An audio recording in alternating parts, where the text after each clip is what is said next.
E aí, jovens? Estamos de volta para conversar agora sobre o que fazer efetivamente para melhorar e aperfeiçoar os hormônios ao longo do dia. Nós já discutimos sobre a importância dos hormônios e como eles funcionam. Nós falamos sobre os ciclos que ocorrem ao longo do dia. Falamos ainda sobre o equilíbrio hormonal entre os mecanismos catabólicos e anticatabólicos, e agora nós vamos falar efetivamente, diretamente, abertamente sobre o que você pode fazer no sentido de conseguir manipular os seus hormônios para alcançar os seus objetivos. Vamos nessa? Sem mais delongas, vamos pensar na parte da manhã. Pela manhã, a sensibilidade à insulina é mais alta. Você está vindo de uma noite em jejum, o seu hormônio do crescimento que estava alto está caindo e a sua sensibilidade à insulina está maior. Uma coisa que eu não posso me esquecer de falar é que a canela pela manhã é fantástica porque ela aumenta a sensibilidade à insulina, melhora processos inflamatórios. Então é muito inteligente você colocar uma pitada de canela na sua vida pela manhã. E aí você tem o café, você tem a banana, tem várias opções. Também pela manhã o seu cortisol está aumentado e o seu T4 e T3, que são os hormônios da tireoide, também estão aumentados. Nesse sentido, o que você pode fazer para melhorar o funcionamento do seu metabolismo? Eu considero que esse é o único horário aceitável para você tomar a sua xicrinha de café, porque naturalmente a adrenalina ela sobe pela manhã juntamente com o cortisol, o que te faz acordar. Então, fisiologicamente, o corpo está preparado para receber uma dose de beta-adrenérgicos. No caso, a cafeína ela vai ter uma atividade beta-adrenérgica. É importante observar o fato de que a partir do momento em que não se consegue mais ingerir cafeína e isso altera a qualidade do dia ou da manhã, significa que você pode estar com um problema relacionado à dependência da cafeína como mecanismo fisiológico exógeno de estímulo beta-adrenérgico, ou seja, o seu corpo deveria liberar adrenalina, mas como você já faz uso de cafeína, talvez em grande quantidade, ou de café, efetivamente, sempre no mesmo horário, numa quantidade maior, o seu corpo deixou de produzir a quantidade que devia de adrenalina e permitiu que você recebesse esse estímulo pelo café. Isso também altera o funcionamento do cortisol, então fica ligado com relação a isso. Contudo, a sensibilidade à insulina mais alta te permite uma ingestão de carboidratos, ao contrário do que as pessoas fazem. Elas podem consumir uma quantidade de carboidratos interessantes pela manhã e isso vai ser útil. Obviamente, quem quer perder peso deve controlar essa quantidade, não deve consumir muito. Então, quem tem o objetivo de perda de peso, não exagera nos carboidratos, mas também não tira. Não faz sentido porque a sua sensibilidade à insulina naturalmente está mais alta para uma pessoa equilibrada que quer perder um pouco de peso. Priorize as proteínas, nesse caso, a mais convencional que nós temos é o ovo mexido ou cozido. Mas você também pode usar a proteína, o whey protein, a proteína concentrada do soro do leite em pó. Você pode usar a ricota, para quem não tem problema com lácteos, são boas fontes de proteína. Continuando, eu falei também sobre o T3, não falei? O T3, o T4, que são os hormônios da tireoide. Sabe como é que você vai melhorar o funcionamento desses hormônios? Consumindo castanha do Pará.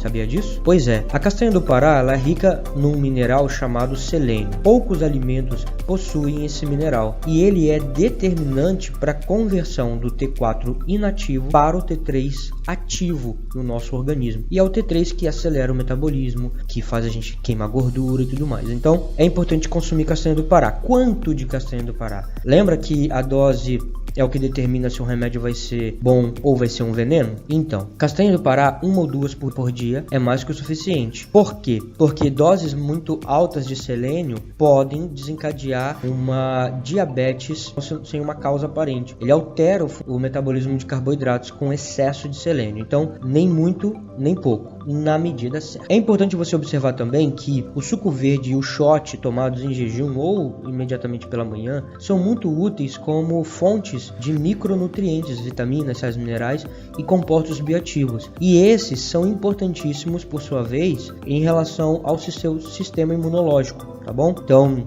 o suco verde, o que eu acho do suco verde pela manhã, o que eu acho do shot, daquele shot com limão, açafrão, gengibre, própolis, essas coisas, canela, enfim, eu acho bacana, eu não acho que seja inadequado, eu acho bacana. É importante também pensar em pro e pré-bióticos, são os alimentos das bactérias boas ou as bactérias boas propriamente dita, a gente vai comentar um pouquinho mais pra frente, tá joia? Vamos seguindo então, da tarde, o almoço, como é que funciona? Bom, no almoço, na parte da tarde, chegando no horário do almoço, o cortisol começa a cair, a sensibilidade à insulina começa a piorar e aí a gente tem que tomar algumas atitudes importantes, tá? Normalmente, quando a gente faz a nossa refeição mais copiosa, não é isso? Então a gente tem que ser um pouco mais comedido nessa refeição, principalmente na relação de macronutrientes. Então qual que é a dica? Gorduras boas. O que são gorduras boas? Azeite, abacate, tem outros tipos de óleos, então você tem o óleo de gergelim, você tem o óleo de abacate, ok? Fibras naturais, e quando eu falo fibras naturais, eu não estou falando fibras integrais, entenda isso. Eu estou falando de fibras contidas em alimentos crus, como folhas cruas, como cenoura ralada, beterraba ralada,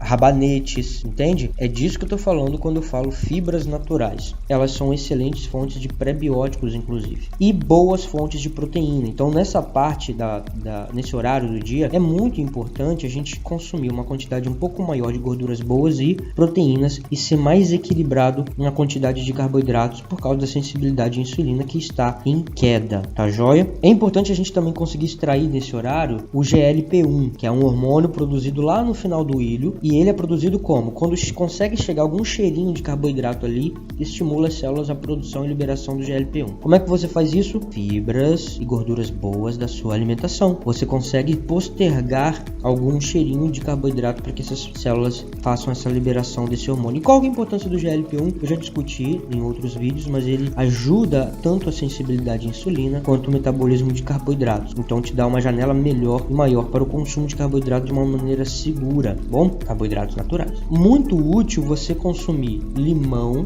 e abacaxi nessa refeição, tá? Porque eles vão melhorar a sua produção de suco gástrico e também a digestão de proteínas. Outra coisa, o gengibre diminui a formação de gases que pode ocorrer nessa refeição, principalmente devido à quantidade de fibras. O própolis eu acho uma coisa interessante colocar logo após essa refeição, porque normalmente as pessoas consomem as coisas em restaurante e tudo, ele ajuda a diminuir bactérias nocivas que venham junto com os alimentos, né? É um antibiótico natural, muito legal. E para quem gosta de um docinho, além do abacaxi, eu posso recomendar um quadradinho ou dois de chocolate 70%. E isso vai ser útil por quê? Porque aquela leseirinha que vem depois do almoço, o chocolate vai diminuir isso com a teobromina. A teobromina é uma substância que é parecida com a cafeína, da família da cafeína, mas ela é mais tranquila, mais suave e ela vai te ajudar também a lidar com a vontade de doce e com aquela leseirinha que também a gente já viu que de certa maneira pode ser normal. Vimos isso em vídeos anteriores. À noite e à tarde, o que acontece? A nossa testosterona começa a subir, né, um hormônio anabólico. O DHEA também, que é um antagônico ao cortisol, começa a subir mais veementemente. O cortisol começa a descer, a melatonina começa a subir. É importante que a melatonina comece a subir, mas ela atua em conjunto com um neurotransmissor chamado GABA. Já discutimos ele aqui em outros momentos. A sensibilidade à insulina está no seu momento pior, tá bom? Então, consumir carboidrato à noite tende a não ser uma boa ideia. Eu disse tende, e eu quero que você entenda e eu vou explicar melhor. Vem comigo. A primeira coisa a ser feita e observada novamente, gorduras boas e proteínas associadas. Por exemplo, o ovo mexido, sardinha enlatada, ao contrário do que as pessoas pensam. A sardinha enlatada pode ser muito saudável desde que ela seja no óleo e você descarte completamente esse óleo, tá ok? Um pedaço de queijo, pode ser um queijo mais maturado, um queijo mais maduro, como canastra ou um provolone, um queijo nesse sentido, tá bom? A outra coisa muito legal que eu gosto nesse horário são os compostos bioativos. Aonde você pode conseguir eles? Em tâmaras secas, em nibs de cacau, suco de acerola, limonada, suco de maracujá, polpa de açaí pura. Aí você pode estar batendo com abacate, pode estar batendo com banana, tá? Essa polpa de açaí pura. Mas não compra aquele açaí que já vem pronto, por favor, tá bom? bom? Faça o seu açaí para ter boas fontes de princípios ativos. Agora vamos falar do carboidrato à noite. Como é que a gente faz com carboidrato à noite? Uma pessoa que está com o objetivo de ganho de peso, ela basicamente tem que comer bastante carboidrato ao longo do dia, né? Carboidratos naturais, que seria frutas, legumes, raízes, né? Eventualmente arroz, milho, feijão, grão de bico, lentilha, são fontes de carboidratos bem legais, tá? E uma pessoa que quer perder peso. Essa pessoa que quer perder peso tem que avaliar se ela tem um processo de compulsão alimentar, se ela tem dificuldade de lidar com os alimentos. E aí, nesse caso, essa pessoa pode e deve consumir alguma fonte de carboidrato, tá? À noite. Um pouquinho de arroz, um cheirinho de arroz, uma batatinha inglesa que seja, amassadinha, joga um fiozinho de azeite, tá bom? Que é uma gordura boa, entende? E aí capricha no brócolis, no ovo mexido, na sardinha, no queijo curado, né? Muito bem. E o chá, eu gosto muito de trabalhar com chás à noite, exatamente para poder favorecer quem? O GABA. Quais são os chás que ajudam a gente com o GABA, que é um neurotransmissor de relaxamento da mente? É o mulungu, a melissa e a passiflora, tá bom?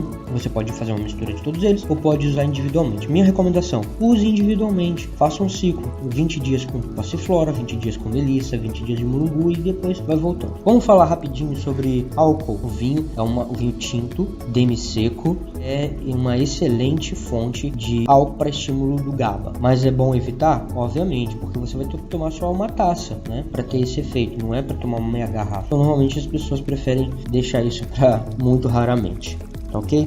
Vou te dar umas dicas especiais aqui que você que ficou até o final. Olha só, suco de uva integral com creatina, mesmo para quem quer perder peso, pode ser uma excelente opção pós-treino. Para quem quer ganhar peso antes e depois do treino, tá bom? Iogurte natural integral, e você pode adoçar com mel. Esse iogurte natural integral você pode adoçar com mel, pode adoçar com geleia de frutas. Vai ser ótimo para liberação de IGF-1. Se você não sabe bem o que é isso, vê no meu vídeo anterior sobre anabolismo e catabolismo. TCM ou MCT, que é triglicerídeo de cadeia média, é um excelente pré-treino, sem cafeína e sem estímulo cerebral, mas te dá a energia que você precisa para o treino.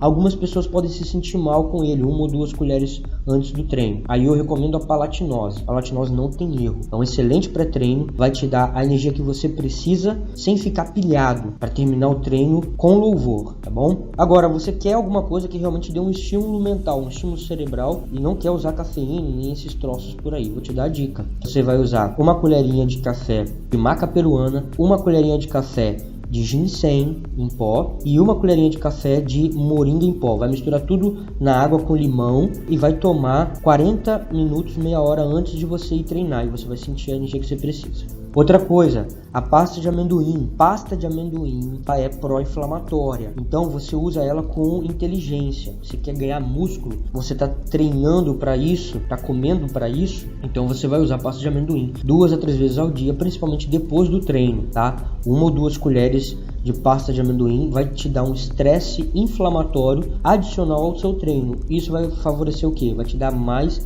sinalização para hipertrofia, tá joia? E por fim, água com isotônico. A água com isotônico, sais minerais, né, eletrólitos, é importantíssimo antes de você tomar, antes do treino e durante o treino, por favor. Mesmo que você faça só musculação, é muito importante, porque hoje os sais minerais estão escassos, a alimentação não está suprindo tudo o que precisa. Então, principalmente durante o treino, é importante você estar bem hidratado com os sais minerais em dia. Tá ok? Bom, querido, eu te agradeço por ter ficado até aqui comigo. Espero que todas essas dicas sejam muito úteis e você coloque em prática na sua vida. Eu estou dando dicas aqui para quem pratica atividade física, musculação, natação, hidroginástica, crossfit, luta, tá bom? Então essas dicas vão funcionar para quem faz atividade física. Vai sentir a diferença, eu garanto, tá bom? Um forte abraço. Não se esqueça de dar o like, compartilha, comenta o que você está achando, o que você gostaria de ver, né? Nosso objetivo aqui é ajudar. Um forte abraço e até a próxima.